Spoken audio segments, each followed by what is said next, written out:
So this video is about trusting your mission before the world reflects it. There's a moment many of us face, not when we doubt our calling, but when we walk it before anyone else sees it. And this video is not about proving anything. It's about holding the frequency of what is your true passion and desires and being able to share that truth even when it does not get echoed back. If you've ever felt like your mission is strong, but you feel invisible, this is for you. So welcome to Starwell Astrology. My name is Shari, and I am a Western tropical astrologer with a special interest in shadow work. So today I really want to talk about this topic because it's something I have weighed. I wouldn't say struggle with, but weighed over this past year, putting out these videos on shadow work and astrology and how it is linked to our shadows, as well as mixing in topics like esotericism and astrotheology.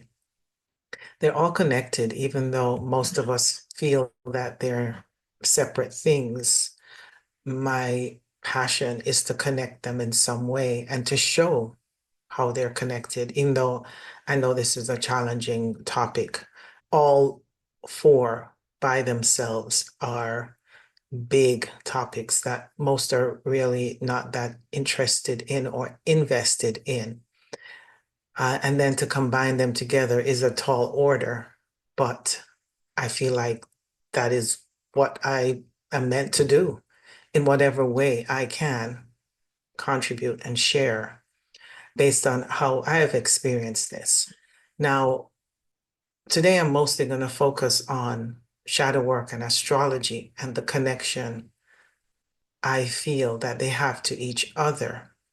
Way back over a decade ago, um, I started practicing shadow work, and it didn't come to me from saying this is shadow work. I actually started meditating, and many hours of meditation I felt drawn into doing. I went to retreats, practiced with spiritual teachers, and one of which I learned the technique of shadow work. He didn't call it shadow work at the time, but over the many years of me doing this practice, I realized that it was very aligned in the practice of shadow work, but it's so much deeper that I really want to say it's soul work.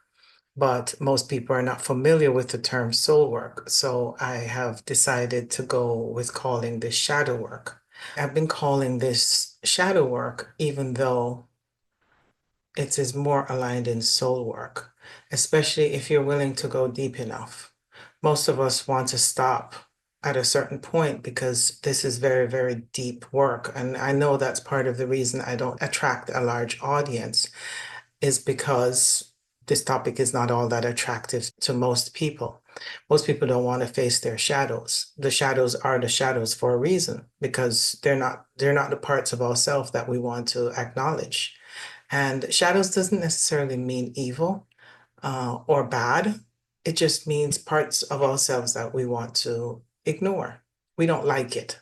And you could just not like your stubborn side and choose to deny that you're stubborn, and that becomes a shadow. So your choices or your resistance to life comes through this stubbornness, and the stubbornness is what goes into the shadow and is actually causing you to react to life in a way that's unconsciously being controlled by your unconscious connection to your own stubbornness.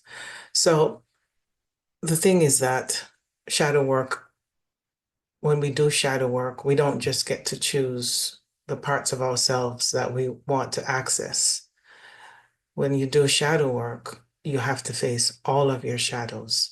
And although stubbornness may not be intrinsically a bad thing, it's how we perceive it. There are things that are not so positive, such as vengeance and hate and jealousy, that we actually absolutely want to deny in ourselves. And by doing shadow work, it is also important that we integrate that into our own um, personality and allowing that to be acknowledged as a part of us that we prefer to deny. So this is when shadow work becomes more uncomfortable or unpleasant. However, as we're doing this work, the more we see our unconscious side, the more we're able to see ourselves as we are and not as we are conditioned to believe we should be. And there is actual liberation in that because we're not carrying the heavy load of trying to be something that we're not. For example, if you're angry, to allow yourself to recognize your own anger is far more liberating than pretending that you're not angry. And being able to balance that energy, bring it into your awareness so that you see how you're operating through that anger is how you work with that anger and integrate it into being a part of yourself. That doesn't mean that you get to yell at people and be okay with it. That's not what I'm saying. But what I'm saying is when you are aware that you're angry, you're able to see how you are or may have been unconsciously blaming others and projecting that anger and attracting more anger towards yourself based on holding on to that or repressing that feeling. So that's what shadow work is about. And the more shadow work that you do, the more connected you become to your core values and who you are in your purest essence. And this is where the shadow work becomes soul work because your purest essence is who you are as a soul.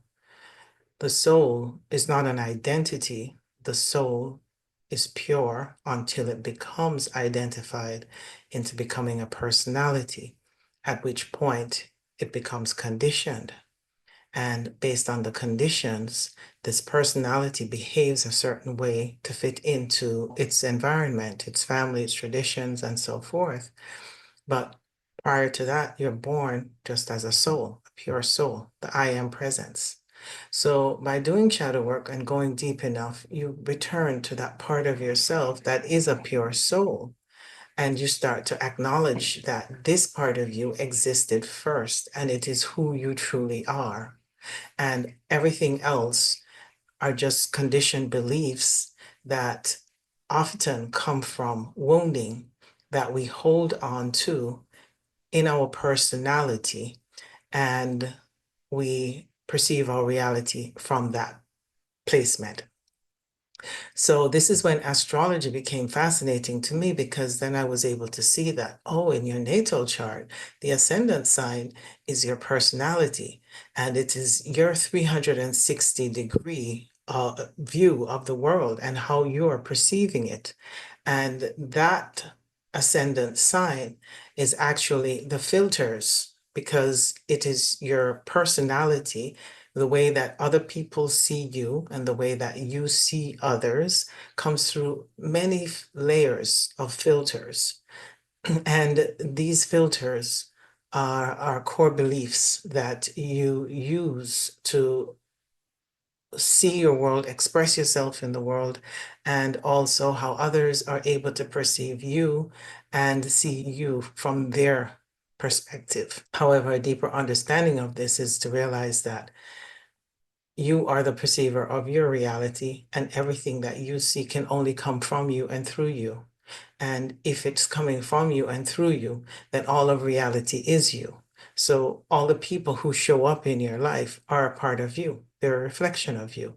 And that's what that ascendant sign is saying, is that everything that you experience in your reality must come from you and through you. And each planet that's placed in the chart in different places, in different signs, in different houses, and how they're aspecting each other through conjunctions and squares and sextiles is also showing you how you experience your reality based on these. For example, if you have your Pluto opposing your Sun in your natal chart, this could show that you have a lot of power struggles with authority figures, or maybe even a parent, depending on what house it falls in. And you start to psychoanalyze this part of yourself and realize, oh yeah, I have struggled with power my whole life. And the part of the reason is one, it's a wounding that I'm carrying with me from a past life, or usually, even if it comes from a past life, we bring that in energy into this reality and end up creating experiences to reproduce that same feeling in this lifetime. And therefore, there's always that power struggle going on throughout our entire lives until we start to understand that this is what I'm reflecting. I am creating experiences that bring people to me that will cause a power struggle. So you start to see that this is your own wounding. And when you start to work on your own wounding, you stop creating the power struggles and find that balance between your sun and Pluto, that middle, which is extremely transformative because the sun is your core mission, what you're here to do as a soul. It's your passions and your creative expression when it's in its highest expression. When it's in its lowest, it's the ego struggling with Pluto who wants to transform us. But when the sun is in its highest expression, it is actually our core essence. And when it finds that balance with Pluto that wants to, in its lowest expression, wants to control, dominate, manipulate, be suspicious and untrusting, but in its highest expression wants to transform us. It wants us to dig deep enough into our psychology and psychoanalyze ourselves and get to the root cause of what our woundings are. And when we do that, we find the balance between the higher aspects of the sun and the higher aspects of Pluto. We bring them together and we meet in the middle. So we become transformed. Our ego identity, which is the sun, becomes transformed, which is Pluto. And we meet in the middle and we are aligned in our core essence as a soul. And by the way, both sun and Pluto do mean the soul. They represent the soul. So finding the balance of who we are as a soul. So astrology was really able to demonstrate that more clearly to me based on my own natal chart. And so when we can understand how eye-opening this can be, and how we can actually understand dimensions of ourselves that we may not have been able to get access to just by doing our own internal exploration and allowing the natal chart to show us this side of ourselves. This is how I started to really appreciate astrology and to recognize that astrology is a map of our own reality, and also to look at transits and see how these transits are triggering parts of our life, our experiences, our own desire to grow and awaken. Transits can show us this and also tell us when something challenging is coming up so that we can prepare for it, and also show us our opportunities when it's time to take advantage of situations, because the situations that are going to present themselves will give us a chance to grow, expand, maybe even awaken. So when we look at astrology and the shadow work together, they really do complement each other. And I can't recommend this more because over the past 10, 12 years, I've been practicing shadow work. And I've heard some say that shadow work is only for a time and then you have to go back to your real life. But personally, I don't agree with that. You're entitled to your own opinion. But I see shadow work as a way of life because after you do enough shadow work, it becomes soul work. And you are a soul first. So your mission and purpose over everything else is to work on who you are at a soul level. And if you're doing that, then it becomes a way of life because you can only exist here. first as a soul and then a personality. So if you really want to get to the core essence of who you are, the personality needs to follow the guidance of the soul instead of the soul being in the background and overshadowed by the personality. And the more you do this work, you start to find this inner alignment where you allow the soul part, the core essence of who you are, who you truly are as your deepest self that exists actually in your heart. And you allow that to have more say over the personality. And then you're making more authentic choices in your life that help you to live in a higher timeline that is expressing this genuine and true part of yourself. So this is the time that I also want to mention before I forget is that I do offer free shadow work workshops every Tuesday at 7 p.m. Eastern Standard Time. And if you're interested, just send me an email to starwellastro@gmail.com. This is my way of being of service and actually doing something that I really love and I feel so much passion and it's really my calling. And I really would love to be able to share my methods of shadow work with you if you're open to it. Of course, you have to be open to it because if you show up wanting to practice the methods you have learned, they may not necessarily align in my methods. So if you are interested in learning my methods, just staying open to seeing what it leads to, and you're really ready for deep work, if you just want self-development and to fix your life, then it's probably not going to work for you. But if you really want to know who you are at a soul level, the core essence of who you are, and get in touch with that part of yourself, regardless of all the noise and all the part of your ego that wants to develop itself and be a newer version of itself. If you can bypass that and go to your core essence, and that's really what resonates with you, then this workshop is for you.